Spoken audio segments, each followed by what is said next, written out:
audio or the video input? Does anyone want to do it now? If you want to, make sure I can come in. No. We're live.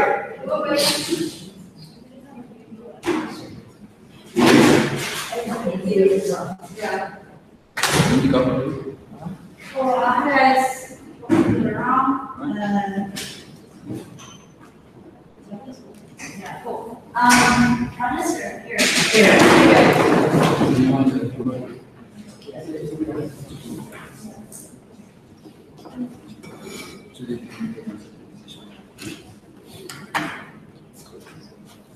Fuck. Yeah.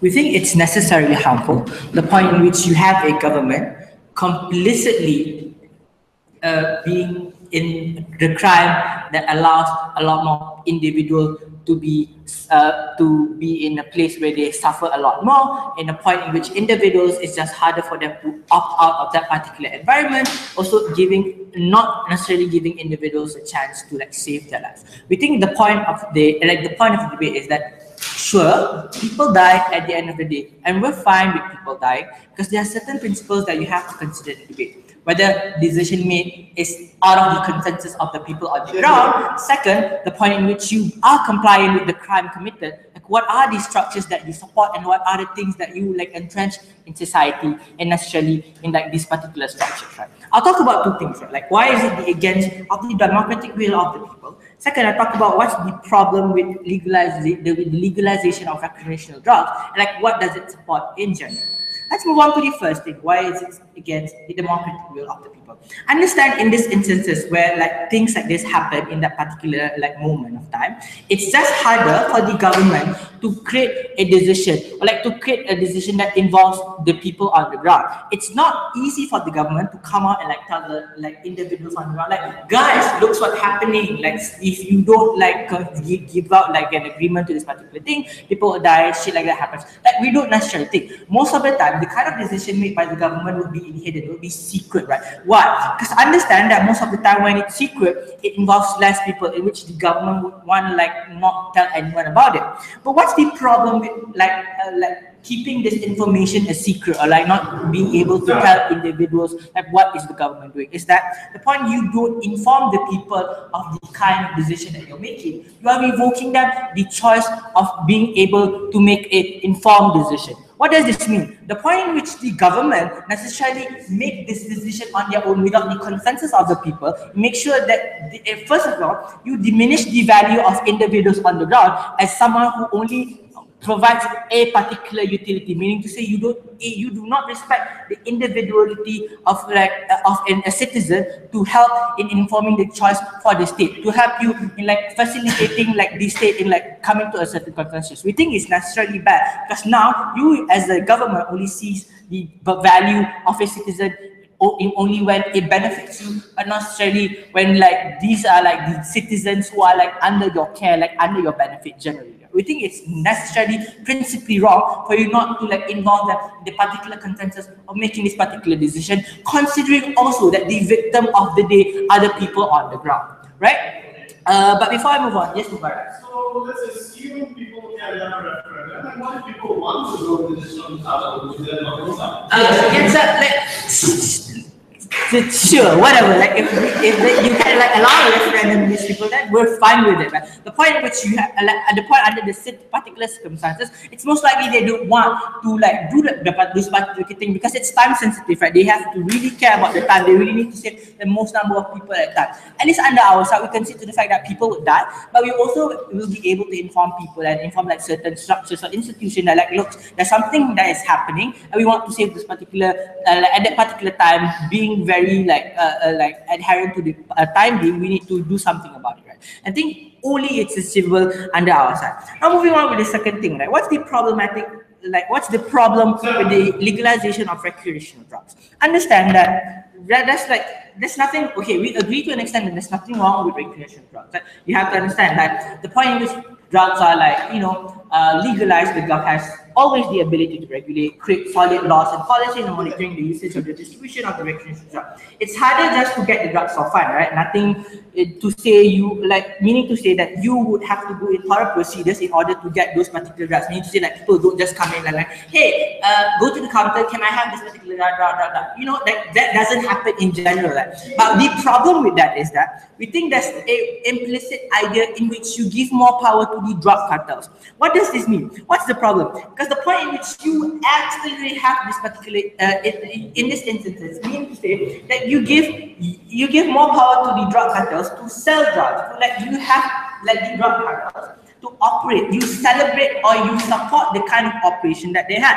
Meaning to say that behind closed doors, there's more of a reason for them. There's more of a reason for their activities to be more vigorous. Meaning to say that they can sell drugs under the name of recreational drugs. Meaning to say that they will be able to cover a lot of these things under the idea of recreational drugs. Like in status quo, it's already happening, right? But I feel like the point in which you make that decision, you just exaggerate the particular things that are already harmful in status quo.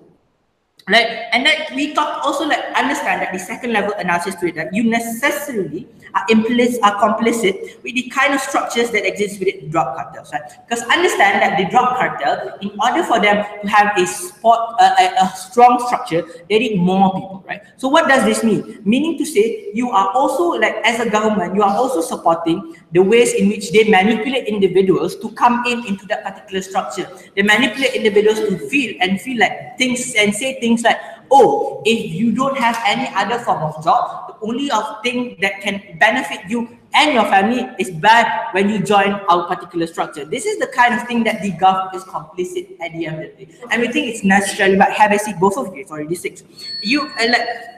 Because at the end of the day, we feel like a lot of these people are manipulated. First. Second, with this, a lot of these people fall into that particular trap in which it's just harder for them to opt out, right? Because understand that the demographic that they always manipulate are the, are the disadvantaged minorities, right? Your African American, your Hispanics, right? These are the individuals that necessarily fall into that particular trap. And we think it's bad because you all are complicit and you support the particular harmful structure that happens, right? Understand that it's the kind of situation that they are having now is similar on how government would necessarily agree to terrorist strike, for instance, right? To what degree does the harm bring? Understand that the point in which you agree to this particular instances is the point in which the particular structure can use that as a narrative to recruit more people, right? To particularly use that narrative that, look, the government necessarily already listen to what we said. We think that we have more power than the government. That becomes the particular thing that entrenched within the structure, and it's just easier for people to follow and feel oh, because they are powerful than the government, it's just easy for me to just work with them and gain more benefit. We think at the end of the day, you don't save life, you just make life harder for people. And even if people die, we think they died for the greater good.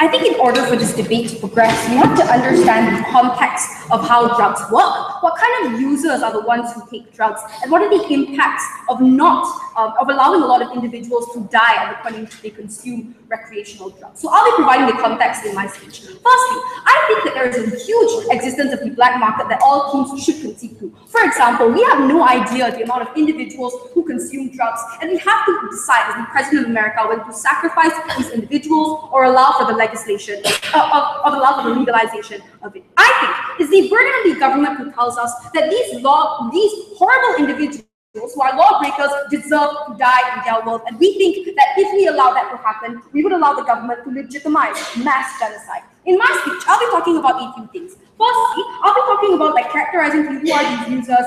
Argumentations will be, why must the state accept it? And what legislation, like legalizing it can do? Why is it critically justified to use taxpayers' money to pay for this? And why is this situation extremely unique? What happens if the government doesn't accept this deal? Firstly, let's engage with Rifki, because he said that he wanted to have some form of like referendum or maybe make things a lot easier for people to know about the situation. Firstly, we think that this is parallel to situations such as natural disasters, where a lot of people don't consent to this, right? And a state puts them in a state of emergency. So just because there are individuals who live like near the sea or places where they cannot be safe, doesn't mean that they're okay with the fact that they cannot be safe within these instances. I think most of the time, since recreational drugs are so used within society, right, that a lot of majority of people wouldn't necessarily want their friends and family to die. But even if a lot of individuals disapprove of this, I'll be talking to you in my speech why it's important to go against people who don't want to fight, who want to fight the war against drugs. Firstly, let's characterize who are these particular users. We think that most of these users are poor African Americans who usually participate in recreational drugs due to the fact that these are individuals who want to escape the harsh reality of life. Secondly, individuals who have chronic diseases like ADHD, who find recreational drugs peaceful for them and help them in the process of healing, right? Thirdly, people who just generally want to do it for fun, right? Like people who are curious to know what drugs are doing. So there are like a myriad of spectrums of individuals who are participating within doing recreational drugs. So the principle then becomes, just because they chose this lifestyle and this lifestyle choices isn't the greatest mean of lifestyle, doesn't necessarily mean that they deserve death. What is the message that you give towards individuals at the point in which that you now allow for the death of these particular individuals? Firstly, it means that you allow for these individuals to be deemed as disposable members of society, individuals who can never be helped within these particular instances. Which leads me to my first argument on why must the state accept this particular instance. Because Rifki stated that drug cartels will be empowered at the point in which that we will legalize these drugs. I think that even if that's true, these drugs will be regulated at best by the government. And why is regulation important? Like, this is important to understand that the reason why drugs are even rampant in the first place is due to state failure, right? State failure to have the lack of control borders, to the fact that there is a monopoly to the point where a person can put you in a situation of ransom by this mastermind, right? It's not harmful at the point of regulation and legalization of this, because first, regulation from the state includes things like the FDA test, making sure that these drugs are safe to be released. Secondly, in terms of gaining more tax incentives from individuals, and also the fact that this money will be a lot more accountable and given towards some of the state, and I'm pretty sure given towards some of that person who's asking for ransom as well. Why must the state accept it, even if it's ransom, right? Because there is a point of monopoly, like the monopoly of this mastermind in the first place, to the fact that it can affect so many of those recreational drugs that people consume.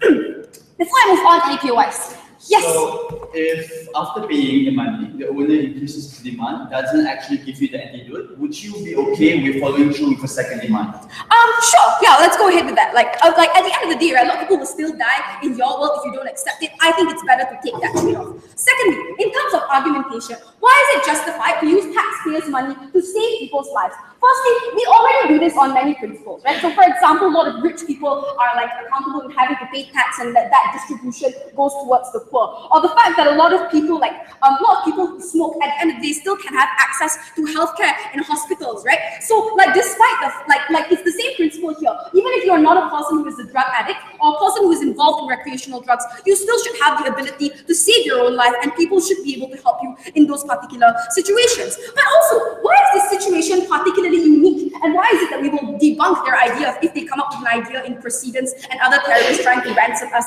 as well? We think that a large member of this lifestyle of recreational drugs is a lifestyle where a large member of society has already subscribed to it due to state failure. Most of the time, these people are more often than not innocent and put in circumstances that they didn't want to be put in, right?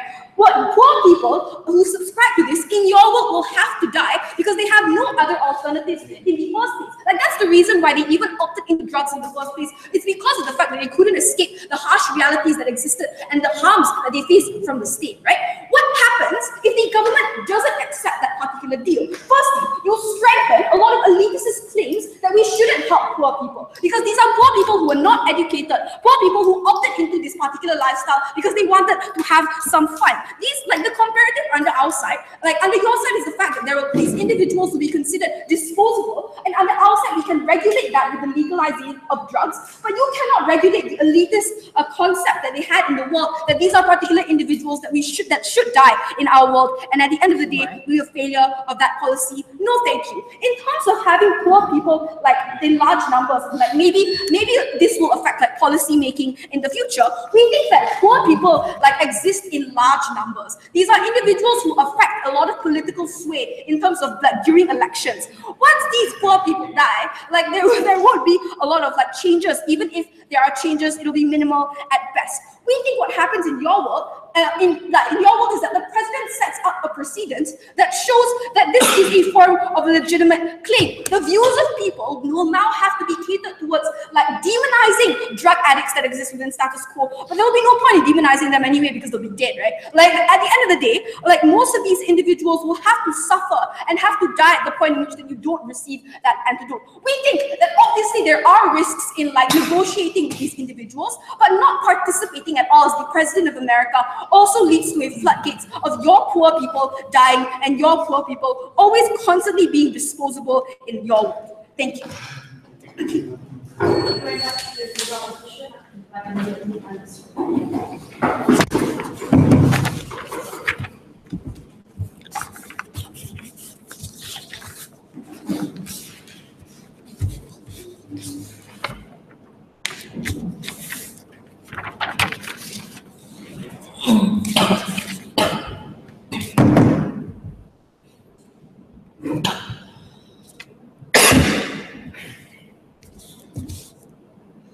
I am really unsure why opening opposition wanted to make this debate mainly about people who are poor, who uses drugs, right? I think that people who are poor should not be allowed to at least use these drugs if they are entirely, if by their own characteristics are entirely dependent on these drugs to at least have some leverage, to at least have some happiness in life. Because I think they sound like they are more largely dependent on drugs, and we think that the consent of choice that they make are not actually, the choice they make are not actually entirely one that is consented, because they're more likely to be pressured into these decisions, right? We think, firstly, that in a lot of times, even if you wanted to make this debate about poor people, we think, firstly, like it was really, I'm really unsure to how they're able to access these drugs in the first place, because we think in a world in which you legalize drugs, more entirely, what happens mostly is because government wants to know that you actually consent to these drugs that have like numerous amounts of like, numerous amount of systems, for instance, they increase the price so that not everybody can actually access it, because they want people to actually, who actively consent to actually access these drugs, right? So we think that firstly, we don't think it's debate about like poor people if you legalize it in your world. But secondly, even if it's about these people and you have like so many like checks and checks towards these drugs, we are unsure then what kind of leverage does this cartel drug owner get, right? Obviously, he wants the drugs to be, he wants the drugs that goes to the market to be the ones that he produces, or to some extent that he entirely supplies, right? Because we think that in the point in which you want to argue to me that the US government can give thorough checks that you kick the cartel out of the business, then it makes no sense why the cartel wants the drug to be legalized at the end of the day. We think what happens is he will most likely stay in the business, and we think that's entirely harmful at the end of the day. So two things I'll talk about in this bit. Firstly, we'll talk about the case in which can you actually save these people even if you pay the monetary compensation and you legalize it. But secondly, even if there will be people who die in your world because of the virus, why is still right for us to do this? So let's go to this first thing. Can you actually save these people? Firstly, we think that there is no structural reasons to why necessarily that the drug cartel would give you the antidote once you pay him the compensation and give the money, right? We think that there could be a scenario in which the person would just increase, like for instance, his demand now that he knows the US government is actually bowing down to his demands at the end of the day, right? He might, for instance, hold on to the antidote longer and want you to give him more benefits at the end or more money at the end. So we think in that instance, what you're trying to do is, because you want to always save these people's lives, you always adhere to this demand end, which was something I would flag out in my POI. What happens is, we think what happens is, firstly, then you would necessarily, when the person does that, some people would die firstly, right? Because those people will not be in time to actually get the antidote of the virus. So firstly, what happens is those people die anyway. So in your world, there are people who's going to die anyway, right? But secondly, we don't think it's a moral decision to make, because in this scenario, you are unsure if the government, if you will actually save the lives of those people. And we think that it's immoral for you to make that decision, especially when the converse is, we will entirely be sure that those people die, but you would save the government or the country from drug cartel. You'll be able to save them from the influence of this, from other harms, right? And we think that's a better decision to make. So let's go to the second argument then. Even if people die, why it's okay. 4 arguments, right? Firstly, principally, we think what happens is that, as Mufti pointed out, you are going against the democratic will of most of the states in the United States, right? Because we think what happens is you're forcing through legalization, and we think that is something that is not right. Because there are states in the United States, because the United States have different state laws. What happens is a lot of those states do not want to have legalization on drugs. So what I'm trying to do is possibly the president's overriding the will of those states and overriding their laws. What happens is you're trying to legalize everywhere. We don't think it's principally right. But secondly, we have already told you how drug cartels are inherently oppressive, and you're being complicit to their oppression. Why? Because we tell you that drug cartels operate in a few instances, right? They hold on to ghettos and neighborhoods to supply their business, for instance, to have a lot of manpower, for instance. So they recruit people who are entirely poor, right? They depend on, they live inside those ghettos, and all of those people are dependent on the drug cartel. What this means is that to a lot of those people, they have no choice but to work for the drug cartel, right? They have no choice but to fight for the drug cartel, or they have no choice but to not go against the drug cartel. There's a few reasons why this is harmful. Firstly, because principally you're complicit in the oppression of these people at the end of the day, right? Because what happens is when you give the drug cartel money, the drug cartel would use this money to recruit more and more people to go into more ghettos and more neighborhoods at the end. But secondly, it's really harmful. Why? Because you'll also be complicit when they get the money. This is the same money they use to buy weapons, for instance. These are the same money they use to buy weapons to fight off to fight off against another drug cartel, for instance, to shoot cops, to oppress more poor individuals by recruiting them and asking them to do all of their evil things, right? We think what happens is it's inherently wrong because those things will be exacerbated. They might say it's going to happen anyway, but they don't recognize the scale. It will be worse in your world, especially when you give them tons of money at the end, because you are also going to be complicit in this. Before that, so closing government. Okay, don't you think it's much worse in terms of how much our cartels are over people, but they can't report to the police because the cartels are illegal and the affiliation is illegal? Yeah. But things much worse because you're inside the situation already happens. At least the US government wouldn't be complicit or wouldn't be giving them more power, right? But thirdly, what happens is you also legitimize these kinds of tactics. Because let's be frank, that this debate is not just about this one cartel asking money or asking compensation from the United States government. It's about what the United States government is saying to the whole of the world. A lot of terrorist organizations, a lot of people know now the United States government can bow down to their knees when you trade it off with lives, right? They're not willing to lose out the lives of the people. And we think that's horrible. Why? Because a lot of terrorist organizations, because the United States government have never bowed down when terrorist organizations take in hostages, for instance, right? What happens is they know that this is a legitimate bargaining ability for them, right? For them to get power and so on. But secondly, what happens is they know that to a lot of United States, individuals who live across the world, that there'll be a huge target on them because they know that this is a legitimate tool because this drug cartel got what they want when they are able to take half of the population hostage. And we think that's inherently wrong. But lastly, we think what happens is also you empower the drug cartel when you legitimize the business. Why? Because there's 2 reasons why drug cartels are the only people who has the advantage in the business. Firstly, because economies of scale, because there's vast amounts of networks where they make these drugs. But secondly, because they are the ones who actually know the recipe and research and so on. A lot of times they can put this business through legal funds, right? So they will be the one who will produce most drugs in the world in which you legalize these drugs. You give them tremendous amount of power. For all those reasons, I'm very proud to propose.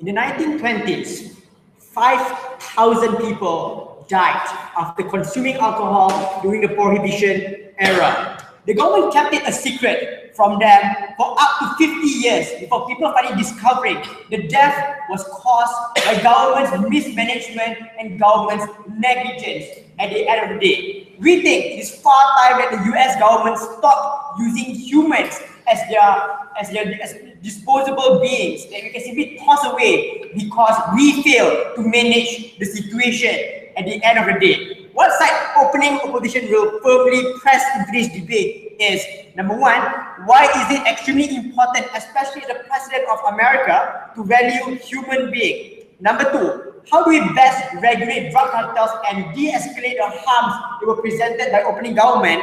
And third of all, how do we ensure that, how do we control and mitigate the harms that would happen on their part if people know the government let a large number of people die at the end of the day? Rebuttals will be integrated into my arguments because there was not much argument from DPM to begin with.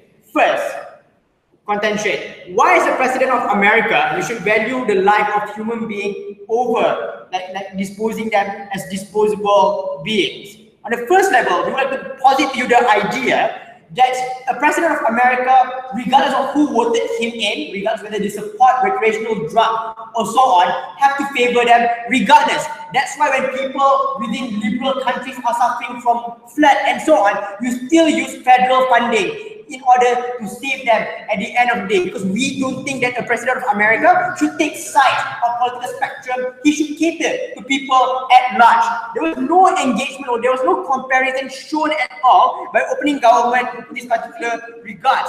But on the second level, we also would like to say that the reason why the President of America should act the way that we portray into this debate is because we need to acknowledge the existence of this mastermind was due to state failures. What do we mean by state failures? On the first level, we think that states, even through the tools of FBI and CIA, allow him to exist and allow him to flourish to a point he's able to monopolize the drug market to begin with. They also fail to prevent the circulation of drugs to normal people at the end of the day. To make it even worse, they let African Americans suffer the most by not allowing them or not uplifting their economic skill to a point they don't become dependent to this drug to begin with. Therefore, the conclusion of his argument is, if you as a state has failed to prevent the harm to befall upon people, do you allow them to die or do you rescue them? On side opposition, we posit to you, we rescue them at the end of the day because it was due to your own negligence that these people are going to die. Although it's a wrong lifestyle choice to begin with. For the next level, the contention brought by side government, which is weird enough in regards to drug cartels recruit people. People have no choice but to work. There will be an escalation of drug wars. But what we are doing is we are legalizing it. Let me tell you what legalization means and what does it entail to, because I think side government were not really clear. On the first level, we have to tell you recruitment of people will be much more systematic and will be abided by the law. What do we mean by that? Number one, to prevent kids from being drug pushers, which only exist on their product in an unlegislated environment. Number two, we also prevent people from being tied generationally to drug cartels just because your dad has a debt to the drug cartel to begin with. We prevent all of these major harms in comparison with that. But the next level, we also need to acknowledge that we need to prevent people from becoming victims of monopoly. What do we mean by that? There are two different levels. Number one, people are already being victimized due to the dependency on the drug to begin with because it was unregulated and unchecked. The comparison here is when you legalize it, you have to go to the drug counter in order for you to get because your dosage and your intake are extremely regulated. But another thing here that we would like to posit to you is in regards to how currently the drug is heavily monopolized by only one particular side. And why is that extremely bad? The comparison here is, on our side, once we legalize recreational drug, antitrust law will be put into play, we will break down into one person from masterminding the industry, which means we allow people to have cheaper access to drugs and safer access to drugs in comparison with their paradigm. Because at the end of the day, both sides need to acknowledge that we are unable to prevent people from getting access to recreational drugs. How do we best ensure a safe environment? Side opposition promise you that. They fail to give you any alternative on their side. That's why they're losing on that spectrum. Third argument, what happens when people know if the government lies? Because that's what side government is planning to do. We allow people to die and we keep hush-hush and then let people just wonder, it must be the drug's fault, not some mastermind behind it. We think the impact is severely, especially on the poor people, because when the poor people know that the government lied to them and the reason why their family members die at the end of the day, they will feel further victimized by the government. What would most likely happen in these circumstances? They will go and turn to government for any future help or any future complaints in regards to any problem that they face within the particular ghettos and so on. It is only mutually exclusive on your side because they feel cheated by the government once. The same way as how people feel cheated, African Americans feel cheated throughout generations. For example, when police brutality happens, they don't trust reporting to police officers because they know it's a generational harm that impacted them throughout generations, and there's no point of us reporting to police officers. They don't just give a damn. Or for example, when the ultra-active project by CIA, when you list LSD upon African Americans, this is why you don't trust the law authorities anymore.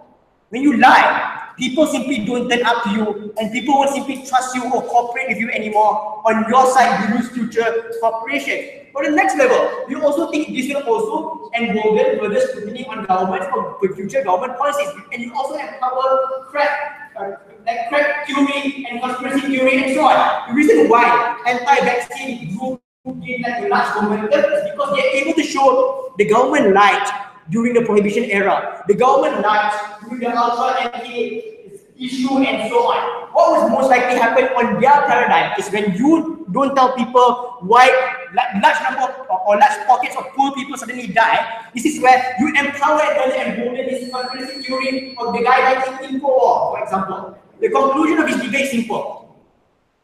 People are about to die. If you value human life, choose side opposition. But if you want to go along government secretive and for some weird reasons, choose side government. Thank you.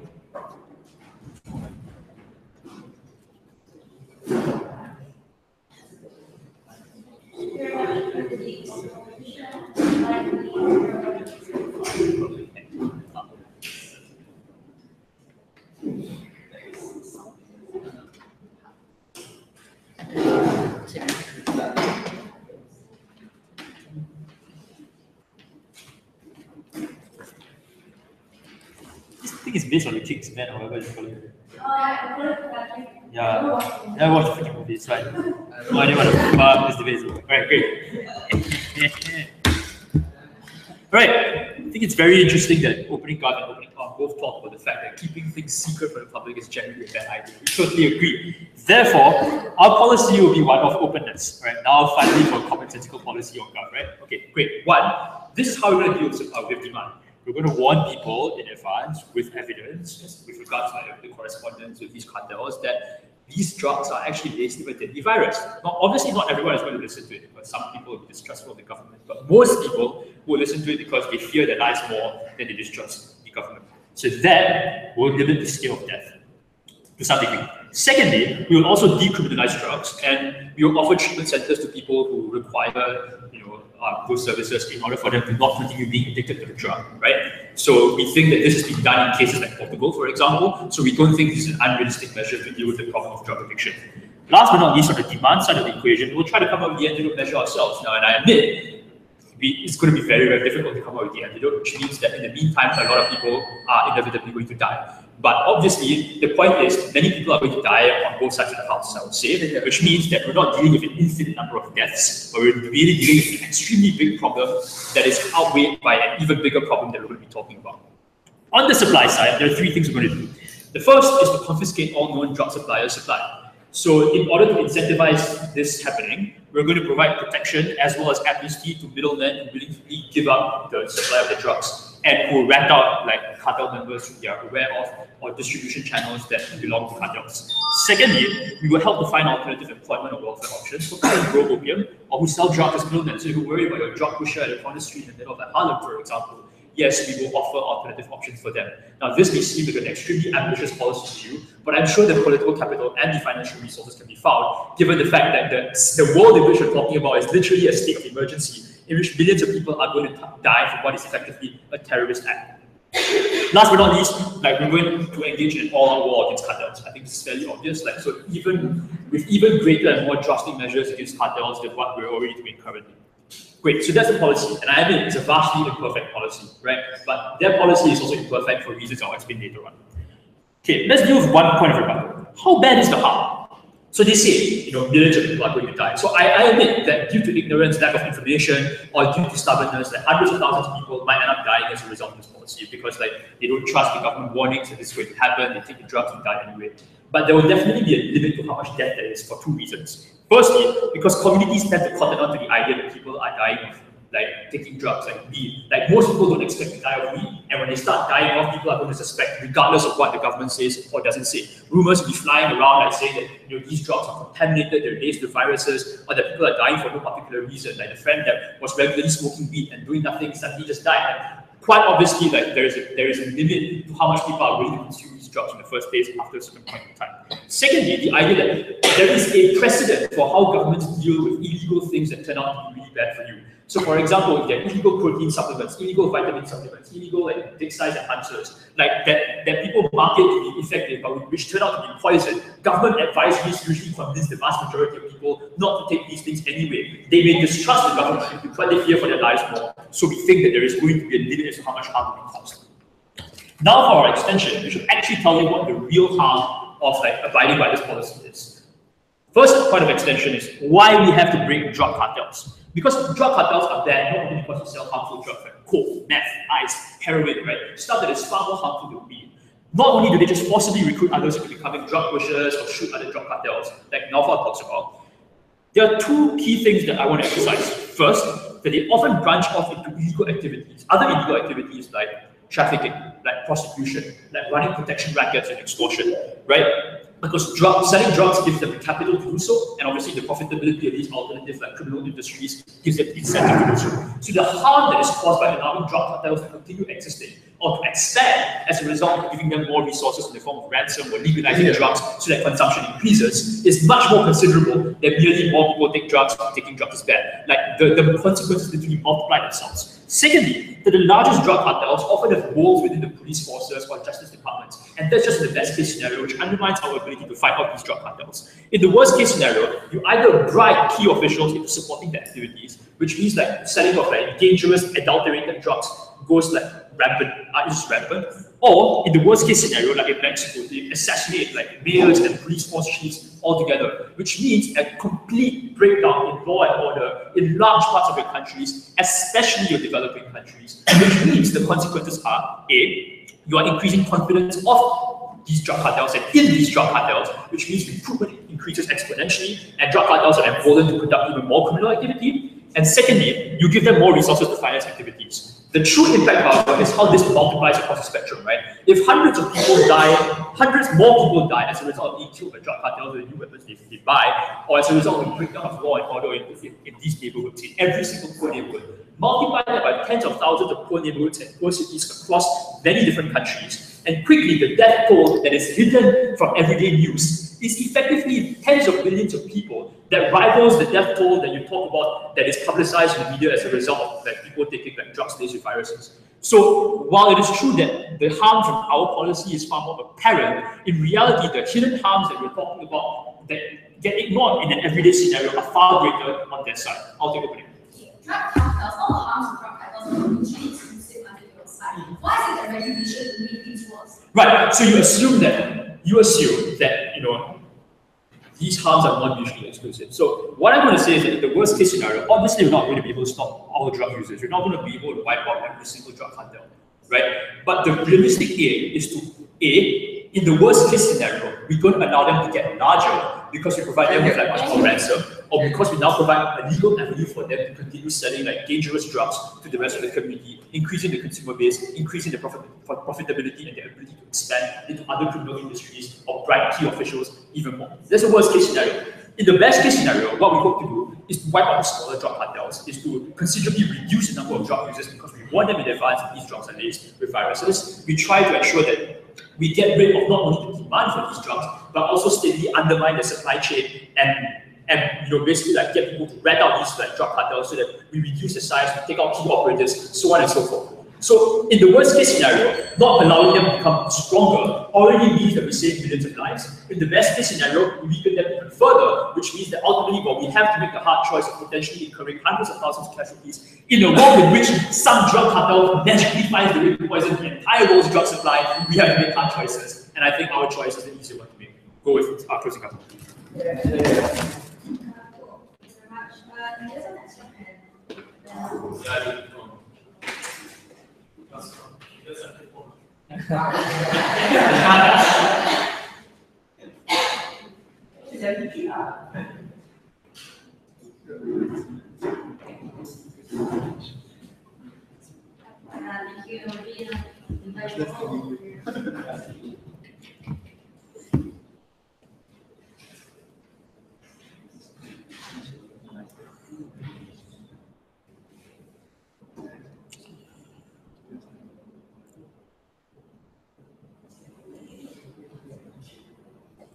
I pity governments because they have to defend the genocide, literally. Two things in this debate. One, I'll talk about principles. Second, I'll talk about why legalization of drugs leads to good outcomes in terms of managing cartels. Things that don't fit in, I'll deal extraneously. So first, in terms of closing governments, like extensions on like mitigation of harms, just clarifications. I think it would be extremely stupid of a drug cartel to tell you, hey, we have made recreational drugs filled with a virus, but tell you before anyone is infected by it. By and large, I think people are already infected by the time you know that people have been infused with the virus. So I think that's your mitigation mostly gone. Secondly, I think they're sort of assuming that this virus like automatically kills people within a particular few amount of days. We don't know why a drug cartel would do that. Why wouldn't it just make much more sense for them to have sleeper viruses which they control, at which point people die, i.e. therefore the antidote is also something they can use to a larger extent, right? So I don't see why that would happen to a large degree. So I think by and large everyone dies. But also in terms of like logistics, like which is like opening government's problem, look, like we have done hostage swaps for like at least a century now, right? Like there are processes through which we do it. We give them some bits of money, then they come good for them. Then we give them the rest of the money. Those are very simple ways in which we do it. And if they don't have clear incentive to do so, but surely a cartel that you say have so many benefits of becoming legalized would also then fulfill their part of the deal in terms of what they want. I think largely we saved approximately 1 billion more lives than they do. But note, it's not just the poor, it's everybody. Look, like the poor suffer from cocaine addiction, some of the rich suffer from opioid addiction, and debaters suffer from weed addiction. All of them die. I think that's not a fair world in which we live in. So principles very quickly, right? So opening government says, but people never chose to legalize drugs. I think that choice was made in a context where they didn't know their lives were at stake. The point at which their lives are at stake, we would posit that people would likely make a different decision. But at what decision people would make, you also don't know. So you're also not taking into account people's choices, right? So I think it's an independent decision you have to make regardless of what like choices people would have made. The second thing, they're like, oh, but then you have to be, this is, by the way, the principles assume best case scenario of government, which is like apparently a lot of drug harms happen under our world, which magically doesn't happen under theirs. But like, in terms of like complicity with addiction, my response is this. I'm fine with being complicit with major levels of addiction if the alternative is being complicit with the genocide. I think that's fine. But even if it is the possibility of genocide, that is also something that we should think about. Because the possibility of life being lost is way worse. Even if, like, I'm sorry, like, let's say 500,000 more people die. That is not a negotiable amount. One extra life is worth way more than drug addiction to many, many people. Because life in its essence means a person addicted to drugs can still have the ability to enjoy life. But people who are dead can't. People who are dead can only bring misery to the people around them who love them. I think that means that life takes first priority in terms of whatever other harms they talk about. Even if we save a very marginal amount of additional lives, that should be prioritized at all costs. The final principle they had was rewarding evil. I think at certain points, you must negotiate because we don't make deals with friends. The opening government's world would have been a world where slavery never ended because we never had a deal with the southern United States to end the war and abolish slavery. There would have been a world where Ireland still was in conflict because there was no peace deal with the IRA to have peace. Sometimes in order for good of people, we make deals with bad people. You don't make deals with friends because you only have to make deals with the people you don't agree with. I think that's the whole point. Second issue, in terms of why is it that the world is a much better place when cartels get legalized? Note, I think opening government says we have to like rely on a world where cartels run a monopoly. And the only reason they said it was because otherwise cartels wouldn't do it. I don't think I was getting on this info slide. I think by and large, the reason the cartel wants to be legalized is because so they don't live the rest of their lives running from the police. They can live their life within freedom while making reasonable amounts of money. We are not saying they won't. Like, even if they do, like, they probably dominate the drugs industry, that's fine. What kind of incentives do we have? We have lots of benefits that we accrue. Look, the war on drugs has drastically failed. We have attempted, by and large, to give humongous amounts of like what do you call it, like Adil's policy of like trying to give alternatives to people. We have given that, right? We have given that in Colombia, for example, where people were literally given free condos to be able to free up from cartels. But somehow cartels are like roaches that get those influences anyway. Because cartels, the more you fight them, the more violence occurs, the more people die on the ground, the more poverty is created. All of those harms occur as a result of drug cartels being illegal. What happens when they're legal? CG assumes that the money they currently use for trafficking, etc., will continue. I think it's a bit odd. An organization is currently trying to achieve legal status, presumably because they don't want the cops after their ass anymore, because they want to operate in a legal framework that allows them to make profits. In that world, why would they need to buy more weapons to fight other drug cartels when they can sell their stuff for free, legally with a license in a particular territory? Why would they need to go? Why would they go ahead and risk their drug business, considering they're the largest in the world, in order for human trafficking? Because their human trafficking illegal activities, if not, would mean their legal businesses would be in jeopardy. All of those reasons means that drug cartels wouldn't do all the evil things that closing government thinks they do, but in fact they do now. We stop all of those activities they're currently doing, and I think that's much, much better. But in terms of drug addicts themselves, why are they better off in a world where drug legalization occurs? Few reasons. One, because the point at which So in the worst case scenario, we would just legalize drugs and declare a government monopoly on all these drugs. That gets rid of the drug cartel problem, which you guys don't deal with. So we can get rid of the drug cartel problem by legalizing and getting rid of it. And government. Sorry, what? Government monopoly, and we also save lives. So in terms of how drug legalization is better, right? Because presumably this side is the one that says we have to make drug cartels illegal and don't want to give them legal status and all the money, because otherwise they will have this influence, right? So the reason why legalization is better is for three reasons. One, because at the point at which it is regulated within a legal framework means that extra additive substances can't be added legally because it's regulated, right? Those are one of the methods through which people are extra addicted by taking in drugs that they don't know what additional material it has. So I think that filtration is done much better. Second, because the stigmatization that currently happens means people fall into deep cycles of depression that allows them to continuously keep on using illegal drugs because society looks down upon them. I think in our world, it's much easier to seek for help and rehabilitation because the kind of stigma that is attached is a lot less. I think that's much better. When you work for cartels, it's much easier to go to the police if you're abused in some way when it's a legal cartel because they can't legally exploit you anymore. But when your affiliation itself is illegal, that's when people get exploited by the cartels a lot more. That's how we take away power from them.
Whether or not we should legalize drugs is an issue, but it's not the issue. The big question here is whether we should comply to Mr. I have all the drugs in the world. So the conclusion is how many lives to save in the long term and what is the best interest of the state. So first of all, a few rebuttals, right? Number one, they try to come up and say and drug cartels won't get involved in criminal activities because they don't want to work in the illegal framework because of the reputation that may jeopardize them and whatnot, and also because they want to have more profit within the drug industry. But we think that we have to characterize and understand how these people work in the very first place. We have to put ourselves in the position of a person who is a drug cartel owner. Most drug cartel owners are very profit-minded, and that is why we have so many businesses interacting with each other. For example, drug cartels cannot work alone without human trafficking or prostitution or organ and drug sales and whatnot. But the problem is they also have an interest because they work with other people. And because there are also other owners that own these organizations, they still have an interest to keep the interaction between these people. And it's just so much more profitable to sell organs than when you legalize drugs, because then a larger competition actually exists. So they will want these criminal activities to continue on in order for them to stay in power and profit even more. So the thing is, we've shown to you, Ada has inherently shown you how to stop, why drug cartels are very, very bad, and characterized to you many ways on how these drug cartels and how they interact, what are the impacts and magnitude to what these drug cartels can do on the ground. They never showed you, how to stop these drug cartels. They just said somehow if we put them in the legal framework, they are going to work with the government, they will be all goody two shoes and whatnot. But we've shown to you that they have a special interest in keeping criminal activities alive, and we're going to show you why this is going to continue and going to be even worse. The only way for you to stop drug cartels is for you to not negotiate with these people and not engage with these people. Yeah. But before I go on, sure. Let's assume this is one of the activities. They now have to do human trafficking because they have to put cocaine in people's bodies and force them to get those bodies. At least they don't have to do that. So they never want to human trafficking. All right.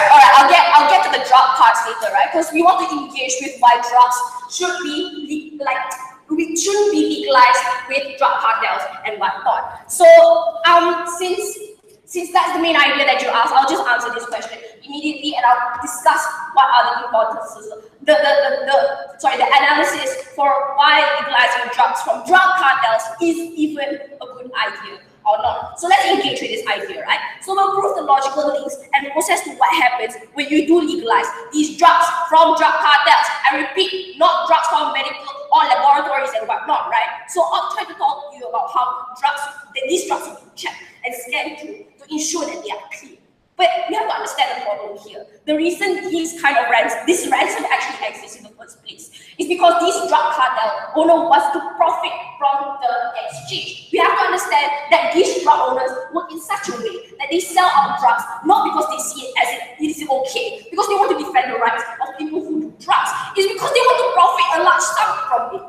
So what are drug cartels like, right? Most of the time these drugs are out there. It's easier to lace drugs with pain or thinner or some weird correction tape or whatever, with dangerous substances and whatnot, because these drugs give the same, when you lace these drugs with the same amount of chemicals, they still give the same effect, but it's cheaper. So in the end, they still do profit from it. So that's why some drugs like flakka and crocodiles are so dangerous, and many street drugs that are supposed to be pure or apparently pure are not actually safe in the first place. Safe down. So pure drugs are just harder to manufacture, right? The existing drugs from drug cartels are mostly laced. So pure drugs can only be created in labs and cost much more, which just makes it harder for these people to these drug cartel owners to profit from. So improvements relate to why drugs from a drug cartel are bad and are not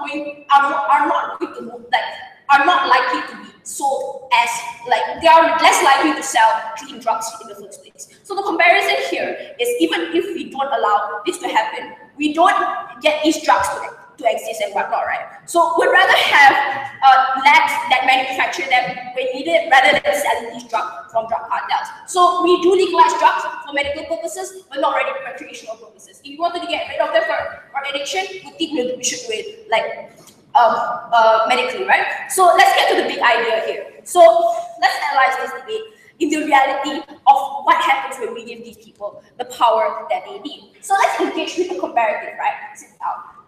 Let's link to this on how this will happen, right? So this illegal activities that they have is going to rise within the industries and whatnot, because we have to understand how drug cartels actually work. For it to work, there have to be multiple sections or multiple parties that are involved. So this usually involves like other criminal activities such as human organ harvesting, or like maybe stuff like prostitution or kidnappings and whatnot. So the interaction between these two parties are very important for the drug cartel to survive and for all these other parties to survive, because they have an interaction, and because these drug cartels have been legalized and whatnot, they still have an interest to keep these people in their hands, because when many people are working under you and working with you, you have to take into consideration the relationships you have with them. Of course, I want to give someone the power, I want to work with them because I know this person has a gun and has the ability to shoot me in the head whenever he wants to,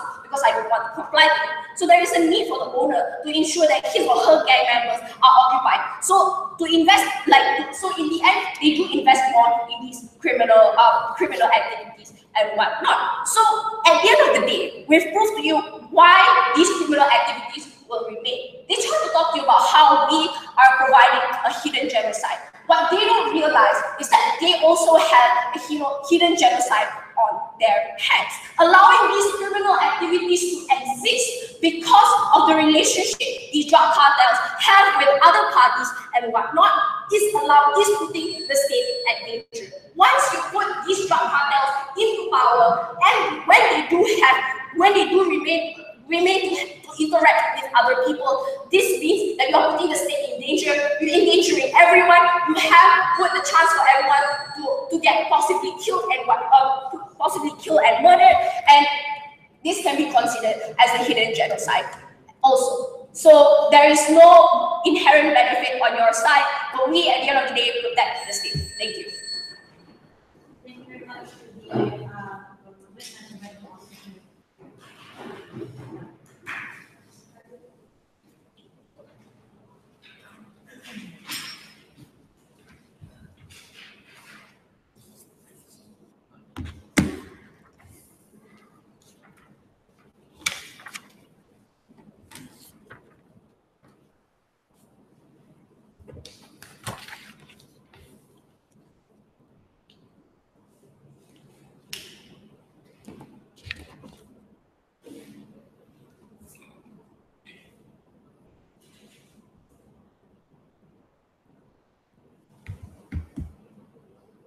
I think that a major flaw coming from side government is the fact that they think that if you comply towards a drug cartel, it inherently means or necessarily means that the drug cartel will monopoly and the drug cartel will suddenly be the person in power and like the government will not have a say.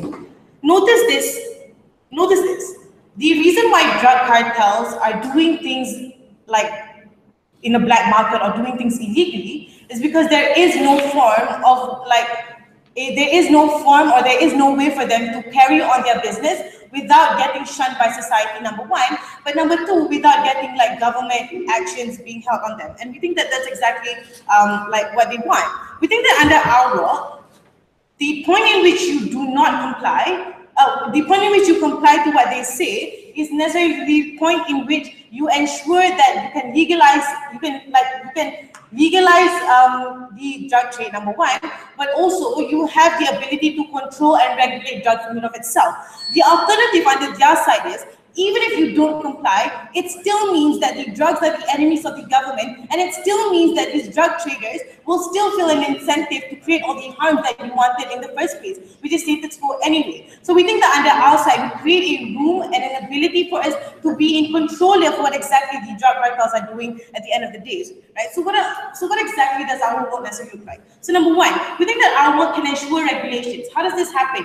We think by legalizing it necessarily means that we can create regulations and create a sort of stigma in which it is accepted for you if you have been part of the drug trade, or you have been if you have been part of it. Therefore, we think that under our side, there's likely for more change to happen, right? So what does it necessarily mean? It means that it can this looks like the government having the ability to filter whatever is put into drugs, or this looks like the government having the ability to create appropriate distribution. That means people are not likely to die of drug overdose, because at the end of the day, the government in itself has the right and the ability to regulate how much you take, etc. Right? So these are the things that you get, because at the end of the day, notice this. Oftentimes, the reason why drug cartels are involved in all these crimes, or drug cartels are doing this in an extreme manner, is because there is no legal form of them doing this. So oftentimes, the reason why these crimes that closing government tried to push, such as human trafficking, etc.,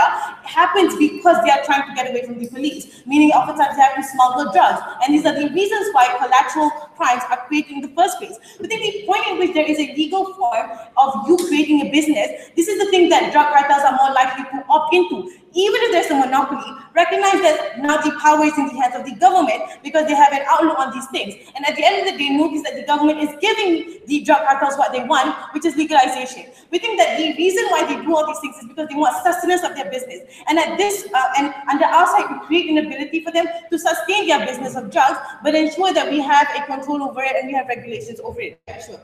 Drug cartels, individuals in the drug cartels have history of murdering and killing people. We then drop charges of them doing so. I'll tell you why it's more safer under our side, because the people who take drugs we can report to the police, right? So firstly, let's talk about basically what drug legalization looks like, right?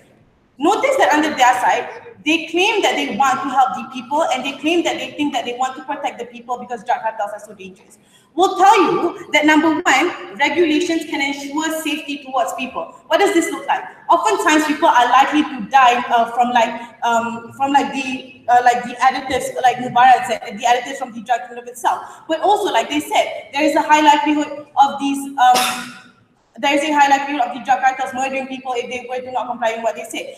This means that if you were to legalize it, it creates a societal acceptance, and they would reduce the stigma of people involved in the drug trade in and of itself. So this means that at the end of the day, oftentimes if you were to be involved in this, there is a high likelihood of you to get protection. Why? Because secondly, you can get legal help at the end of the day, or you can report to police. Imagine a situation in which it is illegal in and of itself. Not only are drug cartels more inclined to do all these things because no one is watching them, but secondly, the people that are victims of the drug cartels, which is the drug consumers, feel that they cannot report to the government, or feel like they cannot report to the police in and of itself, which is necessarily harmful, right? Secondly, notice that drug legalization can sort of help curb the drug cycle. Why is this necessarily true? Notice that the drug cycle happens because people feel that when they take drugs, their problems amplify when they are shunned for taking drugs. They feel that it's amplified when they are put into problems with drug cartels. There is nowhere they can tell, and they cannot get protection even if they're citizens. This necessarily means that under your side, you create room in which you allow these things to happen even more, because drug cartels will still be in control of themselves, and drug cartels will not get the legalization, therefore no regulation. This means that people are likely to be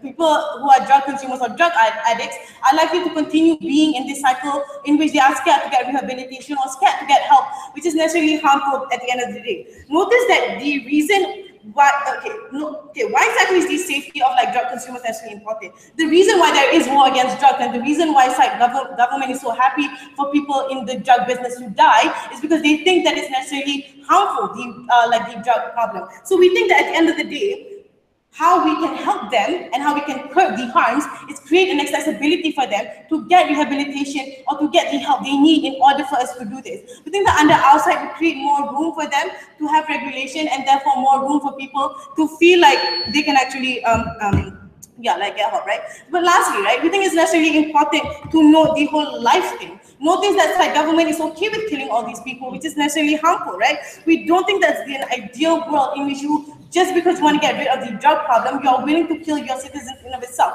Why is this harmful? Notice that the lives of these people, you kill them just because they were involved in drugs. What you don't consider is the ability for them to rehabilitate, the ability for them to contribute towards a society, or even a more sort of macro benefit is the ability for them to contribute to your economy in and of itself. These are the things that are necessarily important in life in and of itself, which you don't get because at the end of the day, you see these people as drug addicts and people involved in the drug trade only, when in fact these people do have lives beyond that, and when in fact these people do have the possibility of getting rehabilitation. We think the best world in which a world in which you can help the people involved in drug trade and the sort of victims of drug cartels is the world in which you regulate these things and gives room for them to know that they can get help and to know that government's on their side. Thank you.